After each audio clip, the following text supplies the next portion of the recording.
Actually, can I hang up and I'll call you back on my computer? So that'll be better audio. Oh, I just started streaming. Okay, call me back. Oh, okay. Sorry. We are starting the debate now.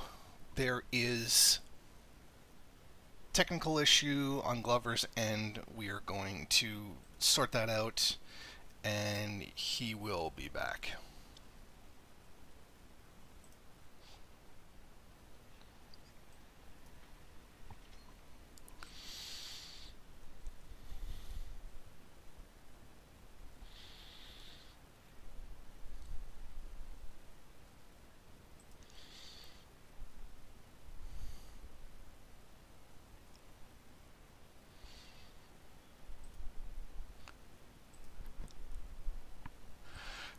Okay, we're just waiting for Glover to get back so we can have this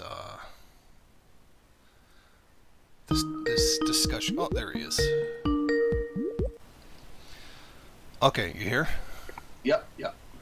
Okay. Okay, so we're going to watch watch what I'm talking about. We're going to talk about various issues surrounding China, the importance of them in whatever, all that jazz. Okay, so just as a preface to this discussion, we basically agree on like 80-90%. I'd say most of it. Yeah. Yeah. It's like specifics and terminology, I think. Yeah.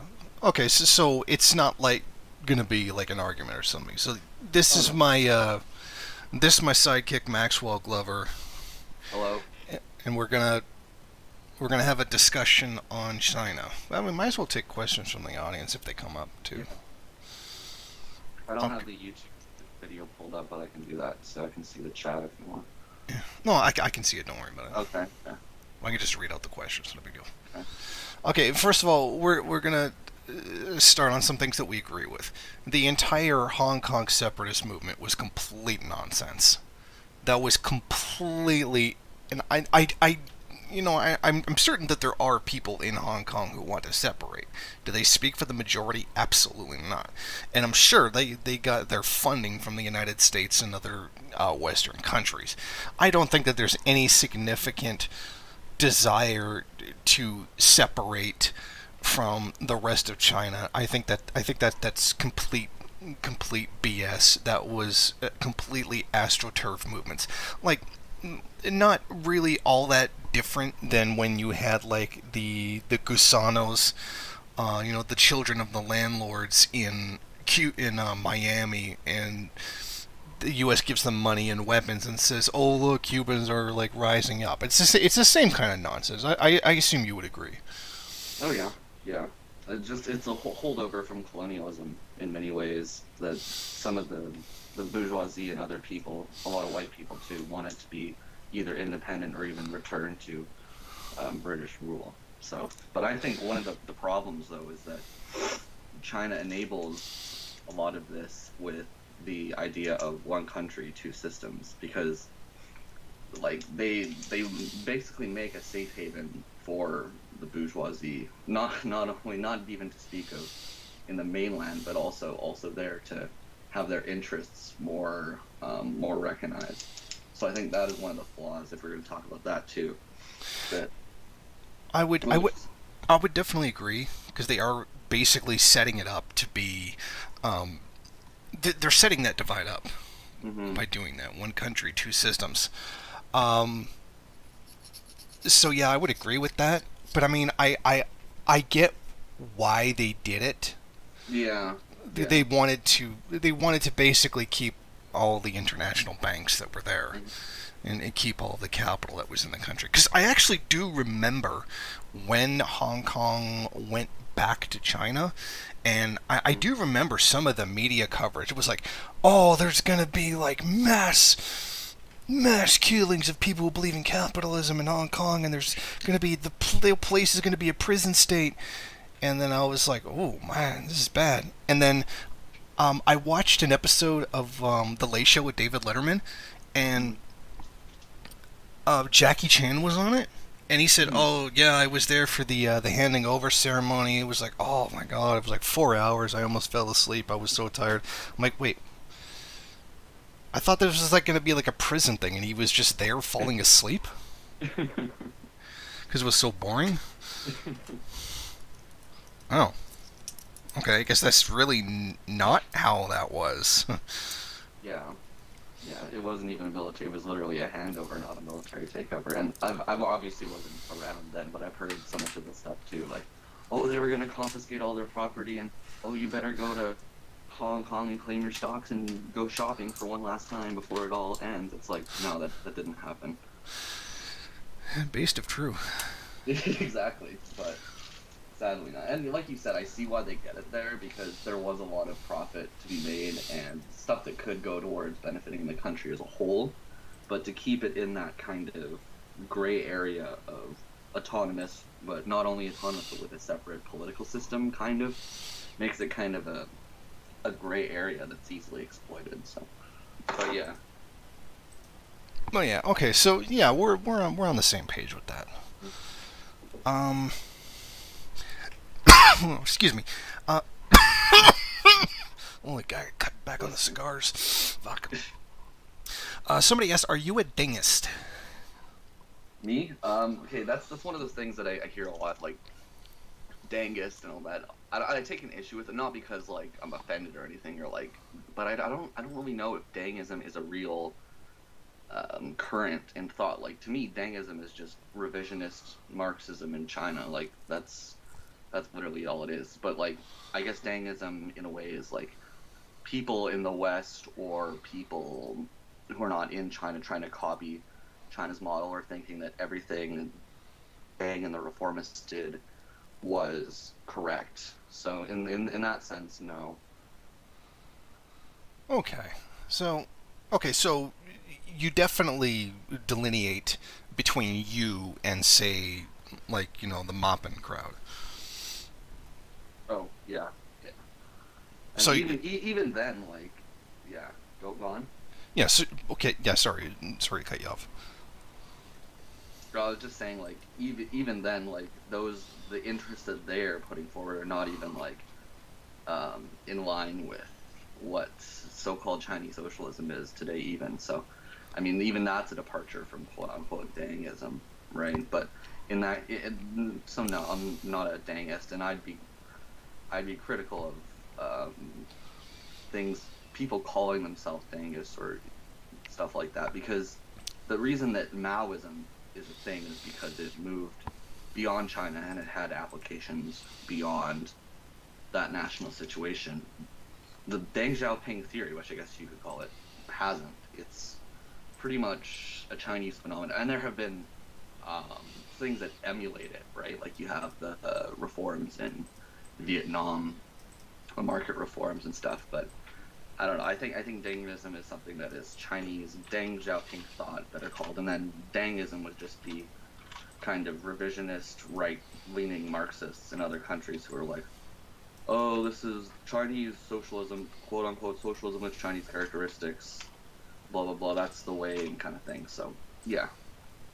I would also add that originally Prachanda in Nepal Mm-hmm. was aiming at that same kind of Dengist reform too, and then that caused a bit of an upheaval, and now Nepal is like a black hole for information. I don't did like nobody knows anything about what's going on there. Yeah, I've honestly, I think it's the Chinese and the Americans trying to grapple for control and interest there. But I really like it was parliamentary for one, but it was Maoists in holding a lot of seats, if I'm correct. But then the main leader of the Maoists stopped becoming a Maoist, and it wasn't even like Deng's policy of one party kind of thing. It was like a multi-party parliamentarian thing. So I really don't know that Yeah, much about what's going on. that's what was really strange about it. There was like 15 Maoist parties. Yeah,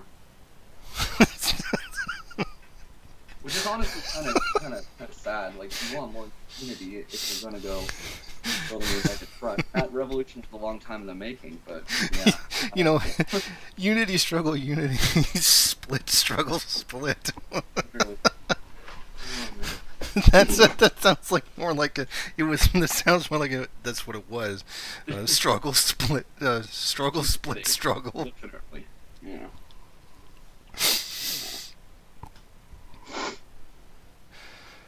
Yeah. Okay. I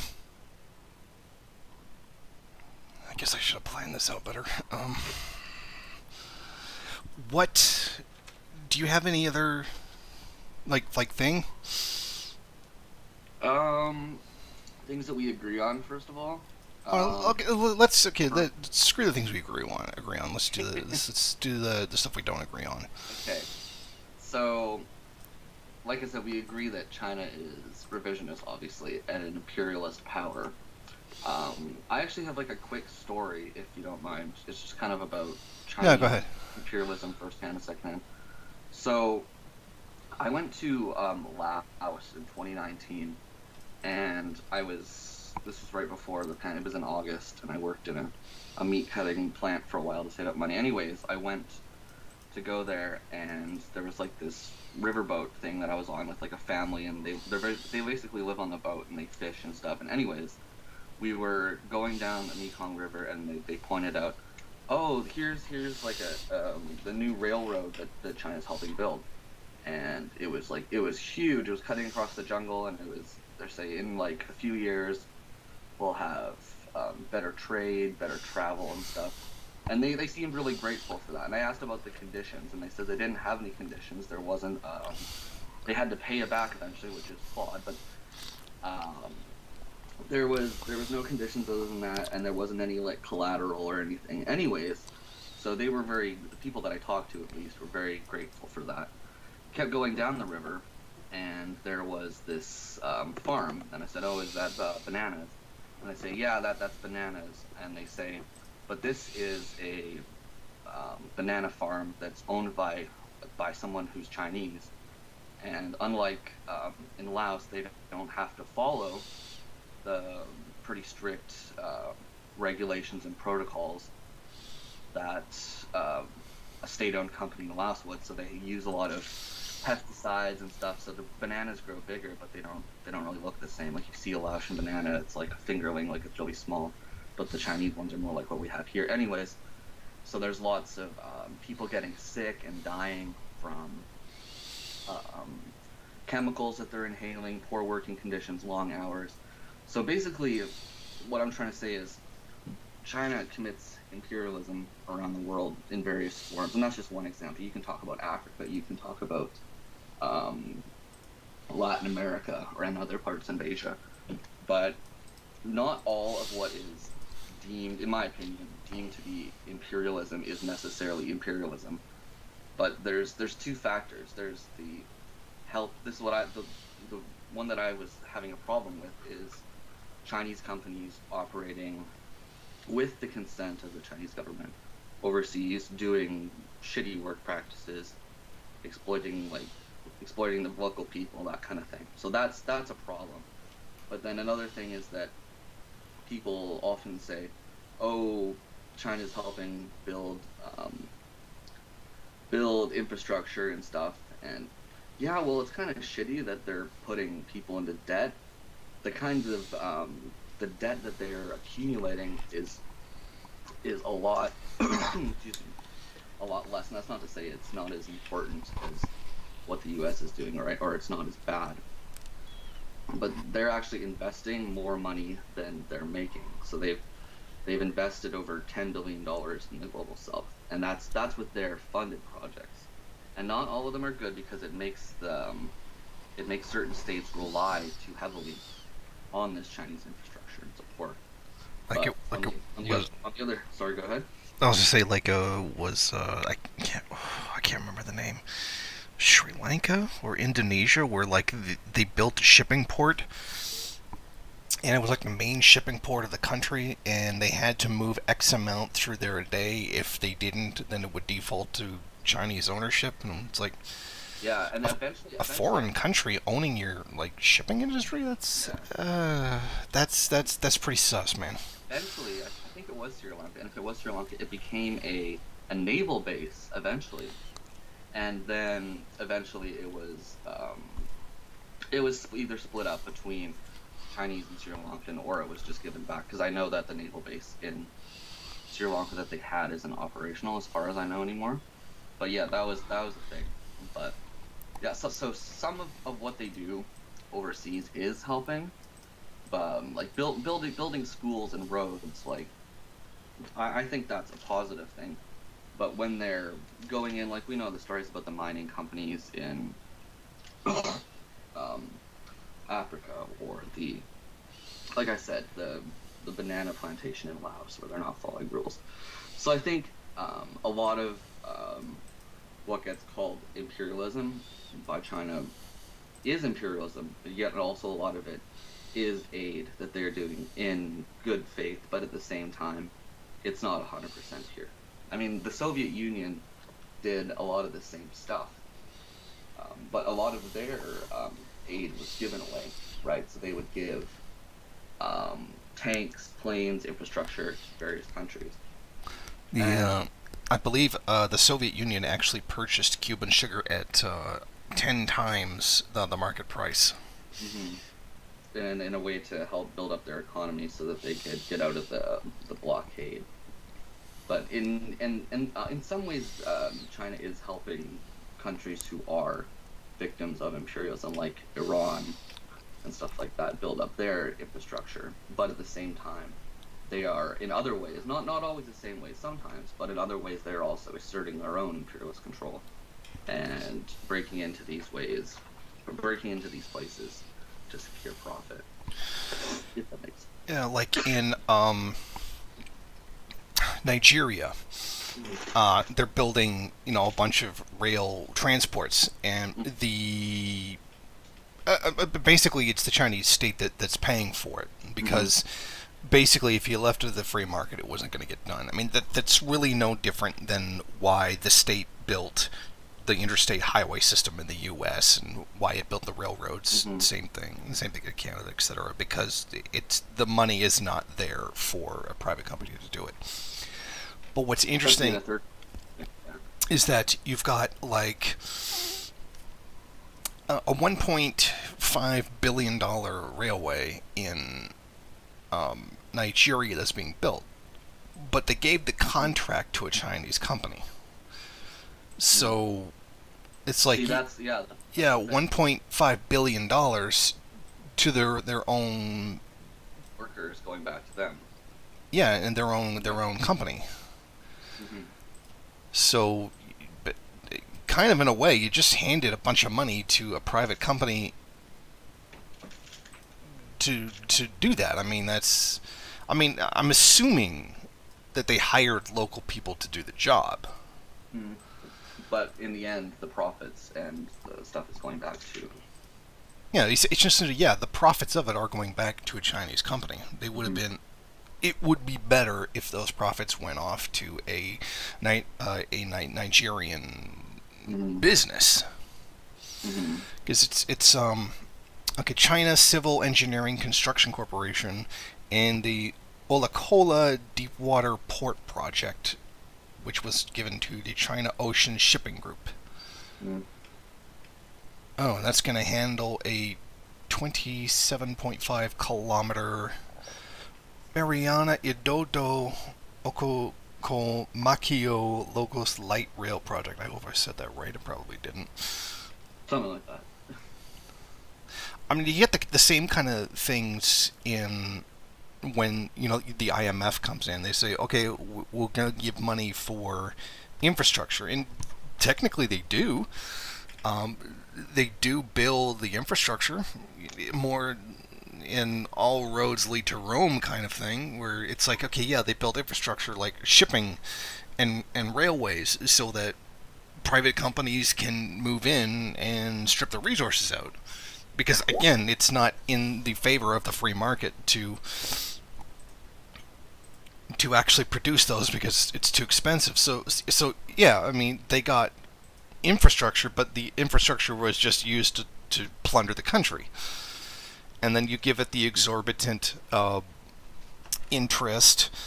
Then you turn around and you say, okay, well, I see you can't pay, so you get an IMF loan so long as you privatize all your shit Hmm.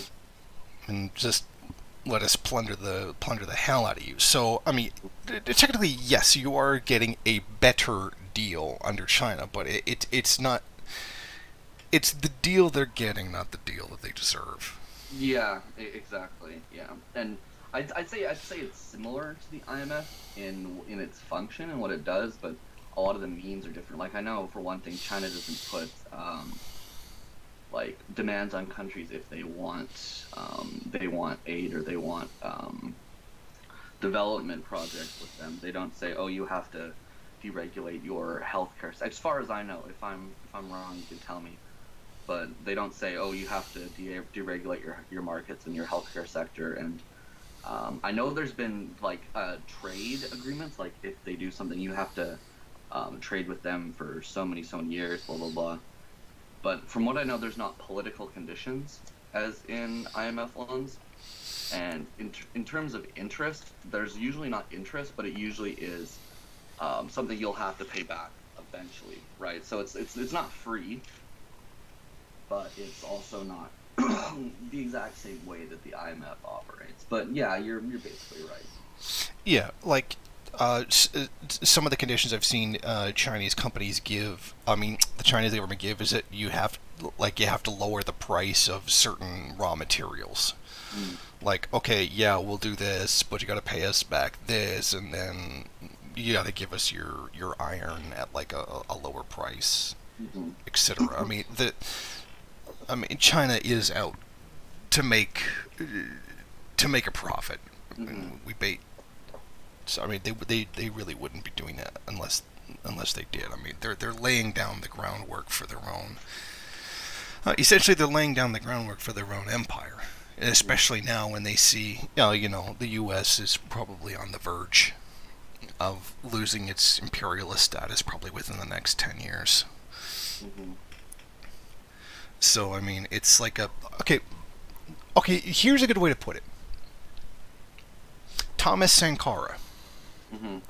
When Thomas Sankara was talking about help for Burkina Faso, he said, "You want,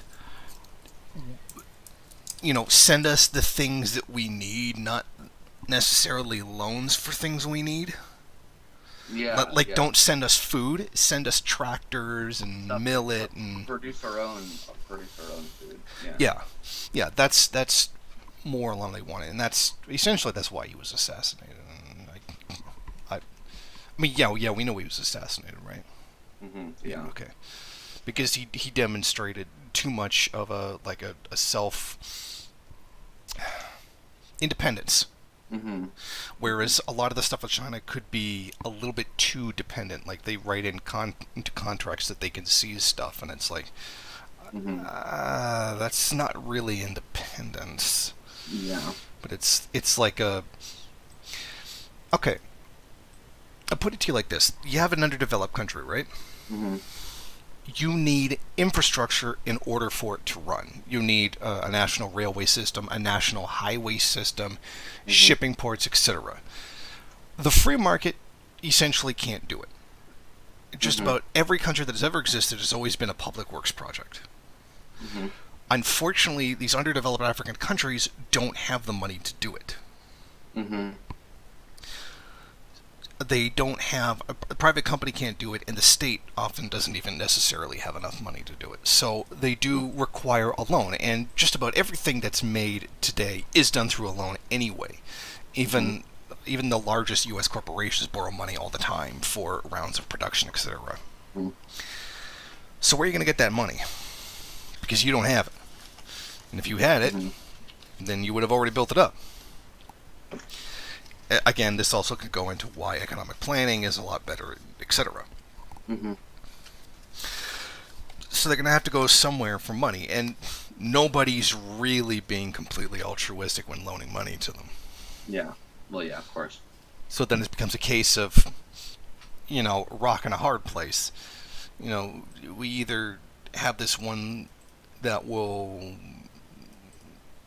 take her house, or this one that'll break her legs if we don't if Yeah. we don't pay the loan. So that's it's a terrible situation. China could do so much better in this regard, Hmm. but they're choosing they're choosing not to. Hmm. Uh, no Red Terror Productions. The guy's not a dentist, and neither one of us are saying that China's socialist. Were you saying that? Yeah, I would, but not like I could get into the whole definition, socialism and stuff, but if that's what you want to do now, but Okay, let's do that. Um, okay. I would say that you could call it socialism if you had a particular definition of socialism. Mhm. I would say it's not Marxist socialism, Okay. because Yeah, I would. Marxist socialism specifically rejects private property. It specifically rejects market forces, etc. So you could say that it's another concept of socialism.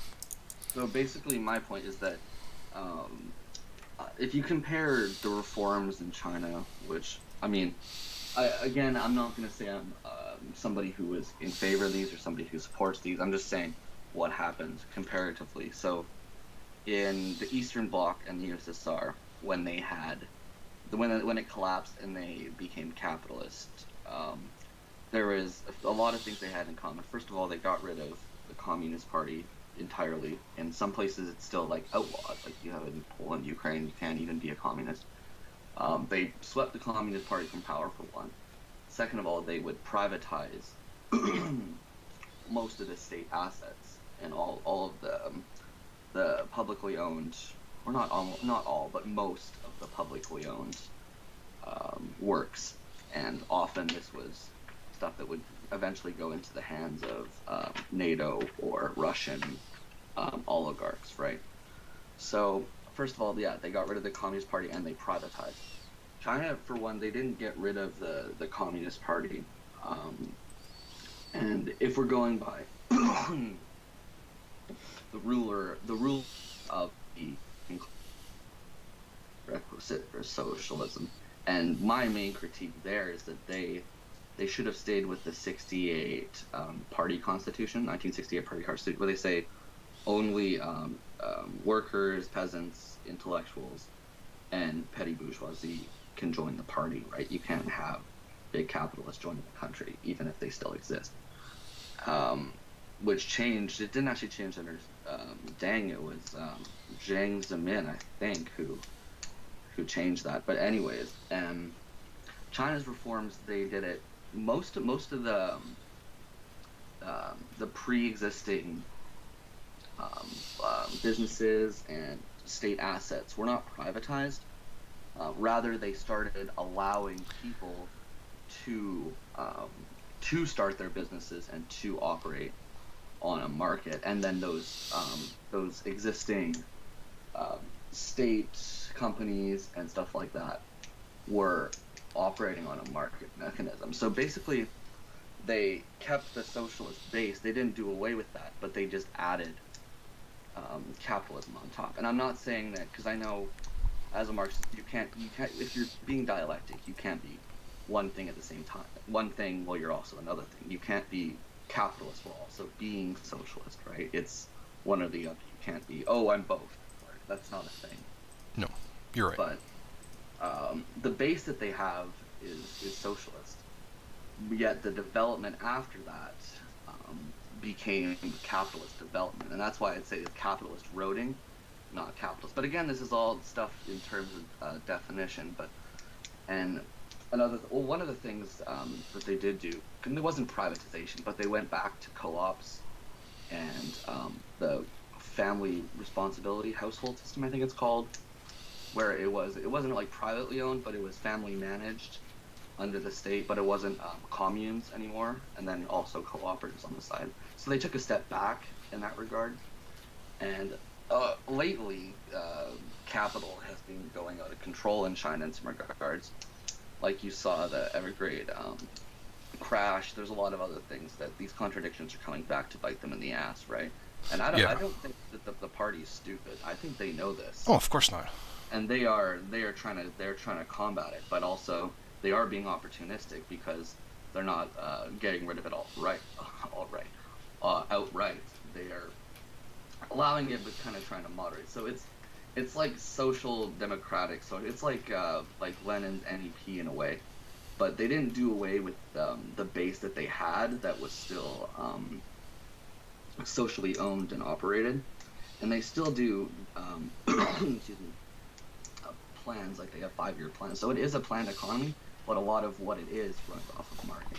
And here's one of my things that I would say: I don't think that Marx was specifically anti-market, yet he was anti-private property, and that's where my main gripe comes down, because he talked about the anarchy of production and how excuse me, markets are unpredictable and they don't always serve the interests of the people of the state, and that can still be seen very clearly. I just don't think that markets are the be end all social. I don't think they should be something to be aimed for, but they can be a stopgap. I don't think it's you should make your goal to be market social, because then you're just doing Titoism or Dangism, right? You're not building a, something that's moving towards communism, right? But as a stopgap, I see it as acceptable. My main issue is private property, and also the expansion of private property that's taking place to such an extent. Like you have so many big Chinese companies that are operating there. What is it, Alibaba, and what's the other big one? Um, Tencent. There's a few, but that's just tech companies. Like, most of their heavy industry is still state, but I think they should nationalize those, right? But yeah. yeah, I can't say that it's like socialism in the sense that the USSR was or anything like that. And I think it's definitely revisionist and deviating from what should be done. Yet I don't think it can be called capitalist either, because, and like I said, it can't be one and the same both the time. But their base is socialist, but they've allowed so much capitalist development to happen that it's their a lot of their economy now is, I don't know the exact numbers. Like, I think it's 70 state, 30 something is private, and that's not counting. It's not counting Hong Kong, of course.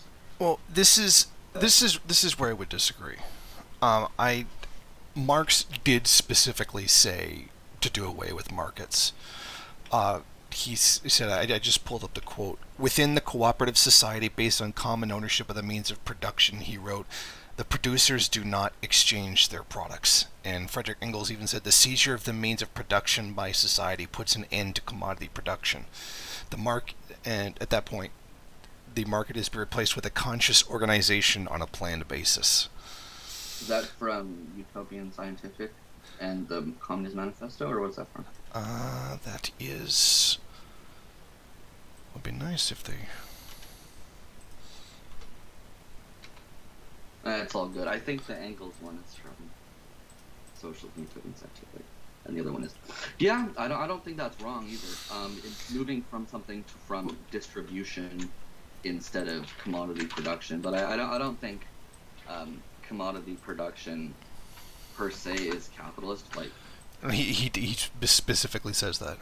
yeah, no, but I'm saying in the Soviet Union, did you have commodity production under Stalin? I mean, you had commodity production, but it wasn't done on a market basis, right? Yeah, it was also wasn't done on a profit motive basis either. Yeah, So, yeah. which I would argue that wasn't commodity production.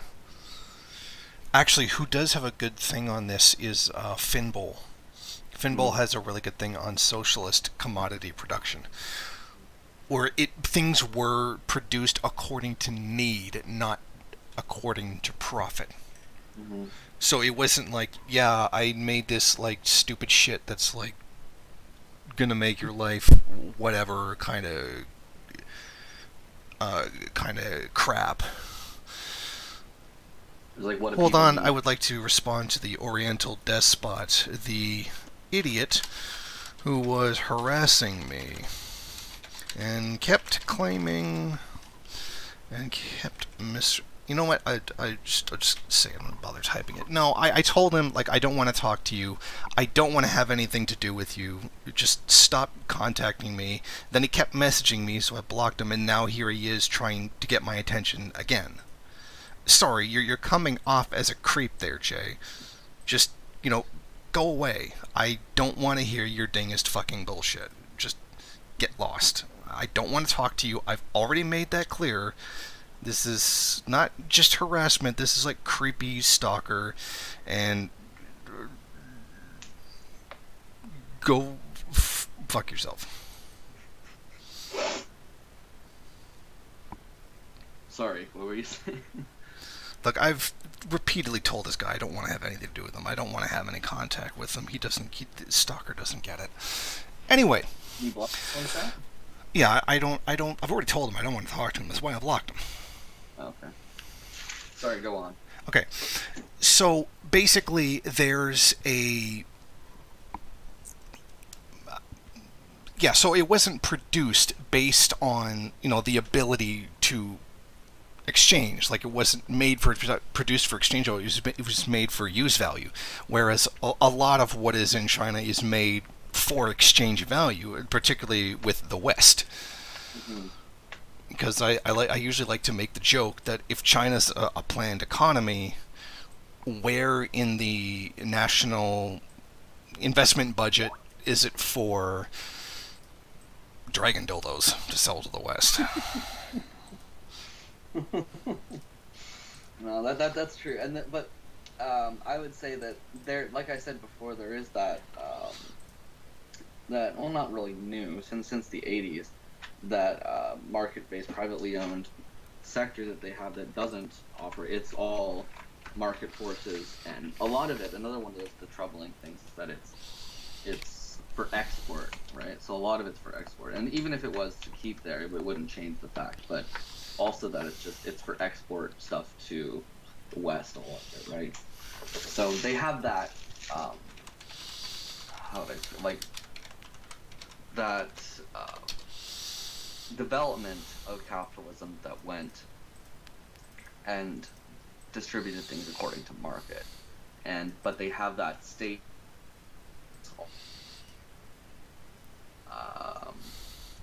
that is working for distribution. Yet some, not all, strangely, but some of the SOEs also operate on the market. Like I know some of the big ones around the world. You got like Norinco and stuff like that, right? But domestically, they're planned and organized. I don't know if Norinco is, but I'm talking oil, gas, roads, agriculture, kind of things. But it should also be said that markets don't necessarily make capitalism, nor does central planning make socialism, right? Because you have forms of. I would disagree. I mean, how do you have capitalism without markets? No. I'm saying it's not exclusive to it. No, okay, no, it's not exclusive to it. No, okay, yeah, you're right. Like you have. There were markets in feudalism. Yeah, and you have central planning in elements of central planning in capitalism too, not just in. Of course, it literally doesn't fucking work if you don't do it. Exactly. Unlike what some fundamentalists would say, it doesn't work. So I like they're not mutually exclusive, but I see your point.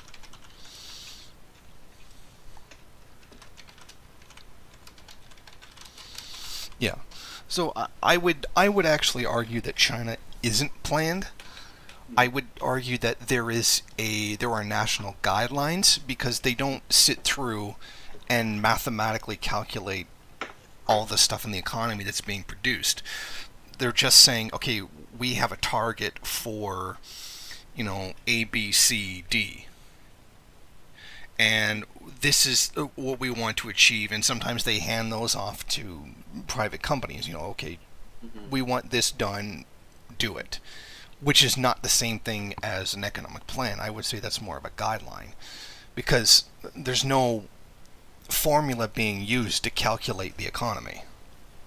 Like I said, the Soviets used the Feldman Manubis model to calculate how the economy should be done. I mean, they had a whole huge, the GOS plan, the State Planning Bank did that, and one of their things was, when they started doing market reform, so they wouldn't have to calculate it, etc. Blah blah blah. So I would say it's more of a guideline. It's not exactly completely the anarchy of the market, because obviously, you have state-owned enterprises that I would say probably do function more as a more on use value than exchange value, Mm-hmm. because they are planning, okay, we want you guys to do this, so we're going to make sure that there's enough of X steel available for it, Mm-hmm. and whatnot. I mean, and then keep in mind, when they're exporting steel as well, they don't really know how much steel the rest of the world's going to be using. So, Mm-hmm. but again, that's also export. You can't. It's not really the same thing as domestic consumption. Mm-hmm. But I mean, but you can do a lot, like for building roads and shit. That is very, very clearly planned out by the government, and then they go to the state-owned enterprises and dictate certain quotas and put that in national budgets. So in that capacity, you could say yes, it is economically planned. Yeah, so it's planned, but it's not central planning. It's not central planning, like top down. There's planning involved. I don't know. This is just might be a little bit off topic. I don't know. Did the Maoist and like the Huagua Fang government before Deng, did they have did they use a certain calculation? I'm Like Soviets, because I know about the Soviet one, I and know it was also in Eastern Europe, but it. the Chinese one. I don't think they did that. Keep in mind, they never got through their kind of like NEE period. Mm, But so the mathematical model was more of a post mm, NEP thing, but China never finished the NEP, so they never really made it. In the revolutionary era, it was more like a here's here's a quota. This is what we need you to do. mm-hmm, Get this to us. Any surplus you can just keep, and then sell at this particularly dictated price, so that they don't yeah. go around ripping people off. Unfortunately, too many numbnuts exaggerated how much they had. Which, I mean, you can't even blame socialism for that. That's just human stupidity or human Yeah. error. Yeah. But people love to blame that on socialism, of course. It's not the best way they could have done it, but it is the way they did it. I think that they were focusing too much more on democratizing the production process, which Mm-hmm. I would say there was more of a democratization of the production process in revolutionary China than there was in the Soviet Union, but it wasn't necessarily the best thing to do. Even dialectically, we understand that there's always going to be a dialectical relationship between what is necessary to achieve a goal and how we would like that goal to be achieved. Mm-hmm. Like, Yeah. the ideal way of doing things versus the very pragmatic way of having to do things. Mm-hmm. And there's going to have to be uh, concessions made on both parts. One of the good ways to put this is Che Guevara, when he was writing up the Cuban industrialization process, called the budgetary finance system, which was put together. He had a bunch of loose writings, and it was all put together by Carlos Tablada in '85, and he put it called Politics and Economics in the Transition to Socialism, and it was all on the writings of Che Guevara with regards to the budgetary finance system. He said, things that are economically rational are not necessarily socially rational, and some things that are socially rational are not necessarily economically rational. Mm-hmm. Yeah.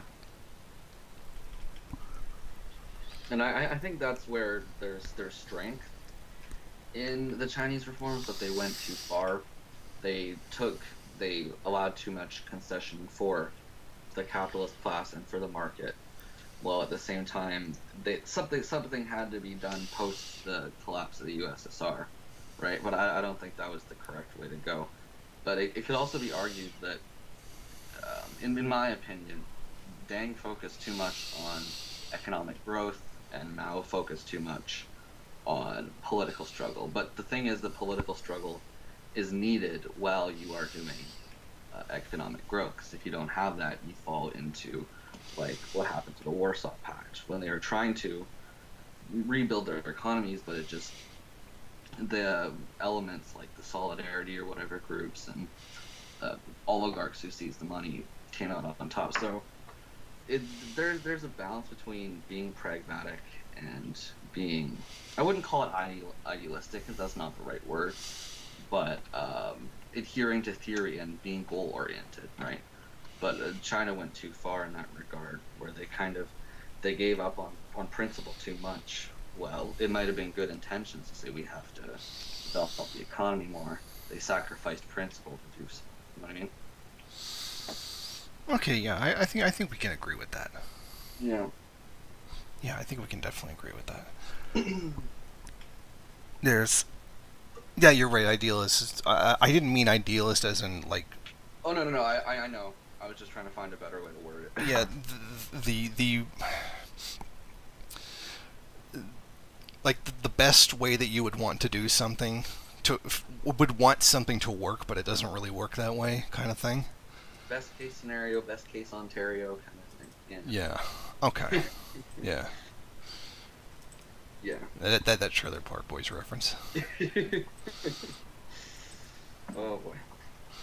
But yeah.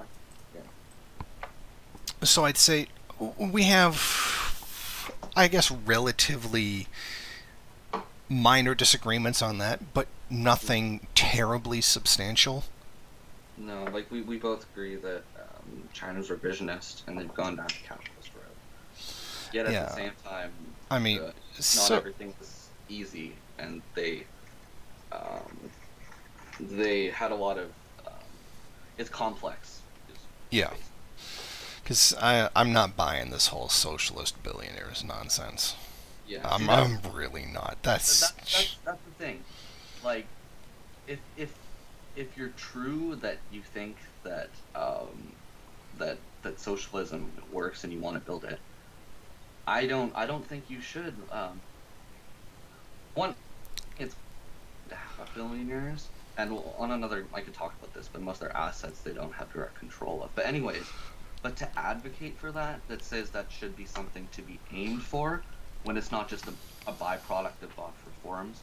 Like that's something you want to aim for. Like that's just utter nonsense. You know what I mean? Yeah, for you to have a billionaire, somebody else has to be in poverty. Like, Yeah. if there's a rich, Well, there is a poor. be exploited in some regard. Yeah. Yeah, if there's a rich, there's a poor. I mean, okay, let's take the wealth that those billionaires have and redistribute it to the regular people in China and promote equality. Hmm. I don't think that the socialist billionaires would be so happy with that. Oh no. That's the thing. They're not socialist. They're not socialist billionaires. Yeah, They're billionaires. there's no such thing as socialist billionaires. Yeah. And And like that's the thing. The party is in cahoots with them a lot of the time, but the party is also there's contradictions between them. They have interests that go back and forth. So um, it's not like the party's always like, yes, we want billionaires. It's not like the party's trying to shut them down. They know that they're being opportunists. They know that there are sections of them that support them for the reforms, but there's sections of them that also oppose them for still having regulations and still having elements of planning. So when people say that they are socialist billionaires, they're not.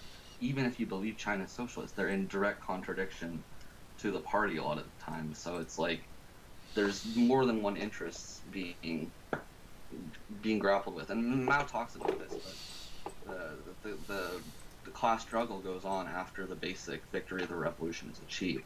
And obviously, in China, there's been a lot of steps back.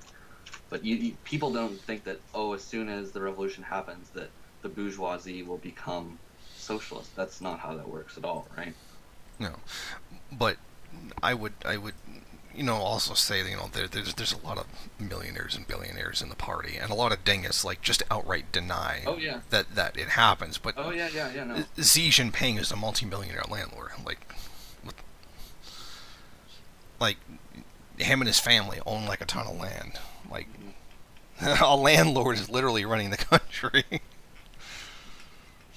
And yeah, Black M3W does bombard the headquarters.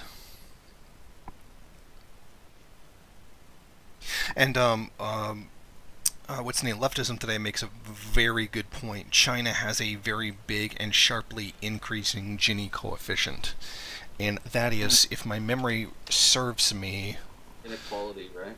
yes. Yeah. And this goes back to what I was saying before. Like, I don't think that that's the thing. If the party was stupid, they would they would ignore it, or they would say that it's good. In fact, if you read the thing is though, if you read a lot of Chinese media, they will acknowledge it, and they will say that it's a problem. The problem is they're not doing enough to combat it. There are some things they I could bring up the article right now, but they're talking about, and this isn't this was a state like media. This wasn't something that Yeah.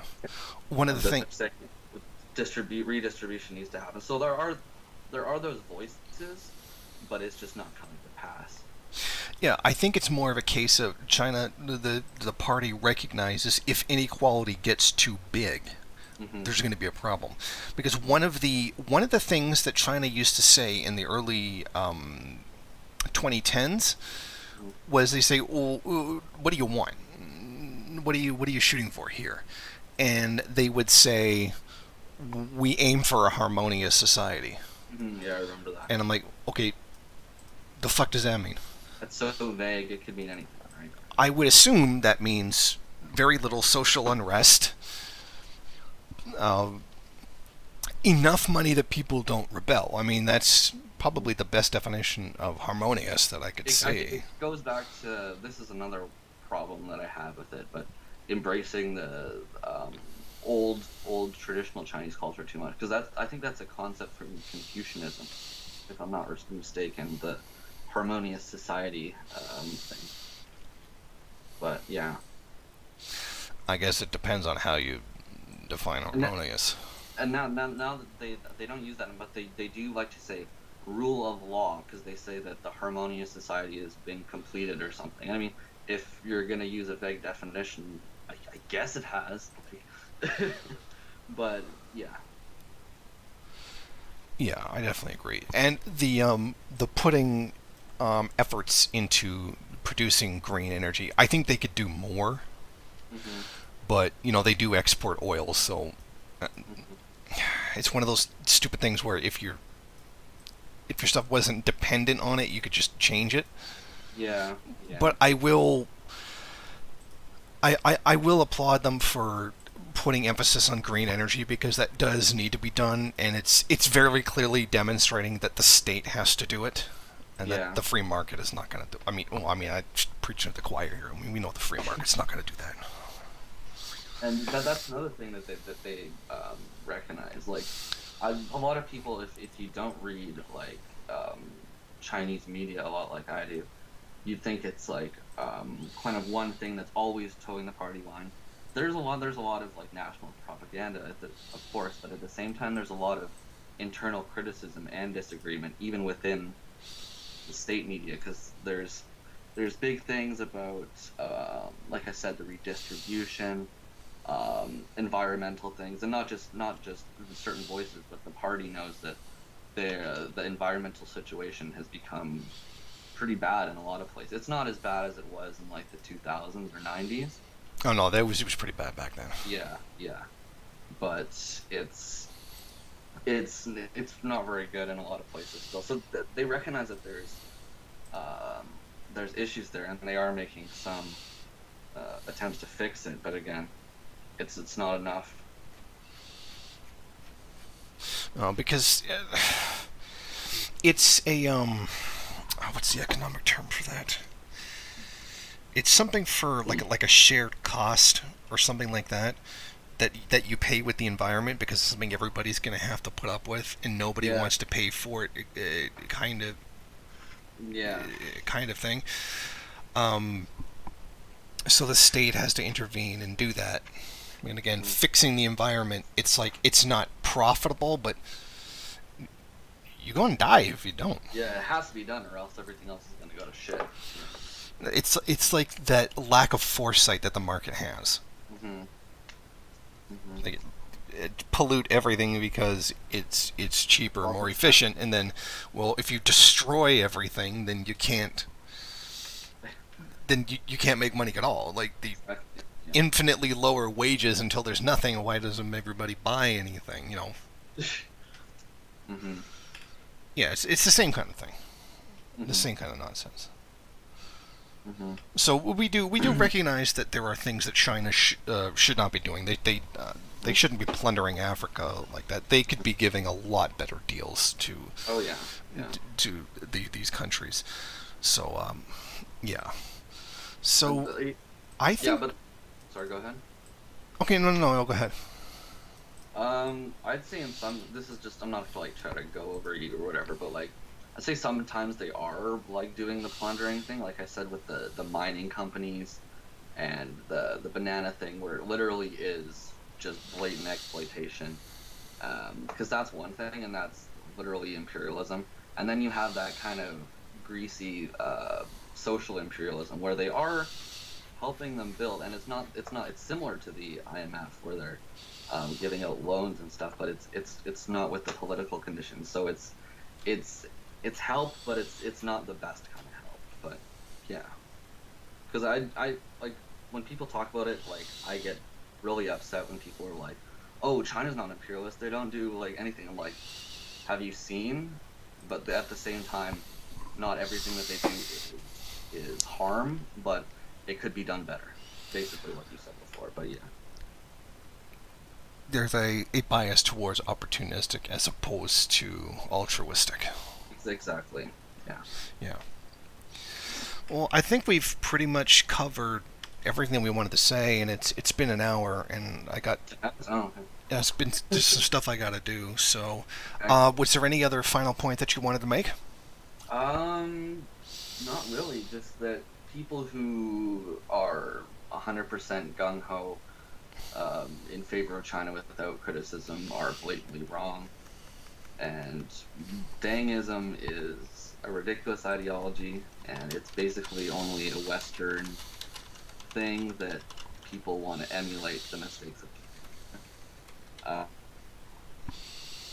those who criticize China without merit are also wrong, but it should also be remembered that criticism is important because it needs to be said, and without it, you're just as bad as people who blatantly support them. So yeah, but just unity, struggle, unity, and yeah, that's about it. Or in the case of Nepal, struggle separates Equal, struggle. split, yeah. But anything from you? No, I think we covered everything. We got all Okay. that covered. Okay, well, it was great talking to you. Thank you very much I for think this having I me. think this was a good discussion. We did get some important information out there, and everybody, thank you for watching.